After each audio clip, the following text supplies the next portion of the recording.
Defense Secretary Gibo Teodoro at ilang mga senador na karanas itaboy ng China. Pero walang pakidyan si Gibo Teodoro. Di rin alintana ng Defense Secretary kung atakihin sila ng China. Pero kung gagawin man to ng People's Liberation Army, talagang may dadanak daw na dugo. Di rin nababahala kung sakaling atakihin ng China ang Pag-asa Island. Puro sibilyang tao ang nandito. Walang bansa ang aatake sa walang kalaban-laban ng mga Pilipino. Pero dudugo ilong nila kung subukan nila.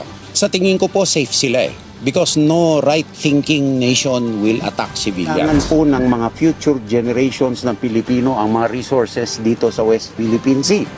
Pag-asa po ng Pilipinas ang West Philippine Sea, kaya hindi po natin pwede talikuran. Kung si Defense Secretary Gibo mataas ang tindig, nananawagan naman si Senate President Big Subiri sa China, palayasin nyo ang mga peke nyong fishing vessel. Di rin kasi totoo na nangingisda lang ang mga ito. Exclusive economic zone to ng Pilipinas at eksklusibo lang to para sa mga Pilipino, di para sa mga Chinese. Hindi po namin may verbal warnings po, verbal challenges ang binibigay ng nakakaalarma na verbal challenges ng Chinese Navy sa aming eroplano. I think na-experience din po yan sa inyong eroplano. At gusto ko lang pong sabihin kung nakikinig po sila, ito po ang teritoryo ng Republika ng Pilipinas. Hindi po inyo ito. Ito po ay teritoryo ng Republika ng Pilipinas. Kaya kung pwede, lumayas na kayo. Nakakabahala naman talaga. Teritoryo kasi natin yan at ilang kilometro na lang ang lapit may Chinese Maritime Militia na. Sa katunayan, halos araw-araw yan pinapalayas ng Philippine Navy. Pansamantala mang umalis, bumabalik rin daw agad. Ayun, nagsawa rin ang Philippine Navy na paalisin. Sa totoo pa niyan, nabawasan daw yan. Hindi naman po sila masyadong lumalapit kasi nakastay lang po sila doon sa isang area. In case na kailangan namin lumikas, tilikas po talaga kami. Dati po mas marami kaysa ngayon. Talaga mas Opo. hindi na ngayon? Opo, mas na ngayon. Dati po kasi ikot talaga siya dito sa buong isla. Oo. Kahit nandyan ang China, tuloy ang pagpapalakas ng militar ng Pag-asa Island.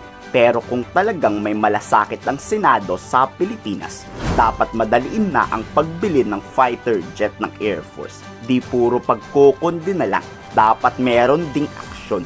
Alarma, yung paglanding nga namin kanina, meron ng mga verbal challenges. And it's so sad na nandito tayo sa loob ng ating bansa, teritoryo ng Pilipinas ito. Tapos sinasabihan ka, umalis ka dito kasi ito ay teritoryo ng China. Talaga nakakagulat, no? Nakaka-alarma at nakakagalit. Nakakabahala na sadyang napakalapit na po talaga, no, ng mga militia vessels at Chinese Coast Guard. Importante dito, hindi tayo nagpapalupig. Ang importante dito, buo ang suporta ng bawat isa sa atin at mali ang China sa kanilang mga narratives na nagkakawatak-watak ang mga Pilipino. Di lang Pag-asa Island ang balak i-develop at palakasin. Inihagri ni Senator JV na permanenteng gagawing base militar ang BRP Sierra Madre sa kabila to ng harassment ng China Coast Guard. Magsisilbi tong first line of defense ng ating bansa kung sakaling atakihin man tayo ng China. So I think moving forward, we just have to assert our sovereignty and our territory in that area. BRP Sierra Madre has to be upgraded and has to be converted into a full-time, full-scale base, no, that would serve as our checkpoint, as our lookout, and also as marker of our territory. It should be upgraded already by this time. Lugi man tayo pag nagkagera, ang mahalaga lumaban tayo sa abot ng ating makakaya. Kayo, pabor ba kayong gawing base militar ang ilang isla sa West Philippine Sea? Ikomento sa baba ang iyong saloobin.